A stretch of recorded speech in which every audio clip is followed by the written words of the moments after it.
அனைவருக்கும் வணக்கம். சிம்ம ராசினியர்கள், இந்த சந்திராஷ்டம தினங்களில் நீங்கள் எப்படி நடந்து கொள்ள வேண்டும், இந்த சந்திராஷ்டம தினம் அப்படின்னா என்ன என்பதை தான் இந்த வீடியோவில் நம்ம விரிவாக பார்க்க போகிறோம். அந்த வகையில் சிம்ம ராசினியர்களை பொறுத்த வரைக்கும் நிகழ இருக்கும் மார்ச் மாதம் 1, 2, 3 ஆகிய 3 தினங்கள் சந்திராஷ்டமம் நிகழ்கிறதுங்க. அதாவது சந்திரன் அஷ்டமம் என்று சொல்லக்கூடிய 8ஆம் இடத்தில் சஞ்சரிக்கிறாரு.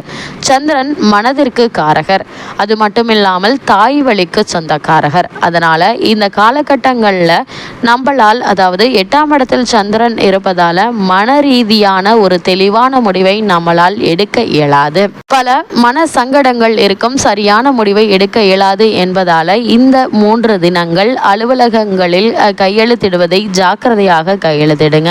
இந்த காலகட்டங்களில் பத்திரப்பதிவு செய்வது அல்லது ஆவணங்களை சரிபார்ப்பது, முக்கிய விஷயங்களை பற்றி விவாதிப்பது ஆகியவற்றை தவிர்ப்பது நல்லதுங்க. ஏன்னா நீங்கள் சும்மா இருந்தாலும் உங்களுடைய சொல்லி சும்மா இருக்காதுங்கிறத கதையா தேவையில்லாத பிரச்சனைகளை நீங்களே உங்களுடைய தலையில் போட்டுக்கொள்ளக்கூடிய வாய்ப்புகள் அதிகம் இருக்கு. அதனால இந்த சந்திராஷ்டம தினங்கள்ல முக்கிய காரியங்களை தவிர்ப்பது நல்லது. 2-3 நாட்கள், அதாவது குறிப்பாக இந்த 3ஆம் தேதிக்கு பிறகு அது மாதிரியான முயற்சிகளை மேற்கொள்வது நல்லது என்பதை கிரக நிலைகள், குறிப்பா சந்திரனுடைய நிலை உங்களுக்கு அறிவுறுத்துது. அப்படி இன்றைய நாளில் எவற்றையெல்லாம் தவிர்க்க வேண்டும் என்று பார்க்கும்போது, ஆவணங்களில் கையெழுத்திடுவது, திருமணம், அதாவது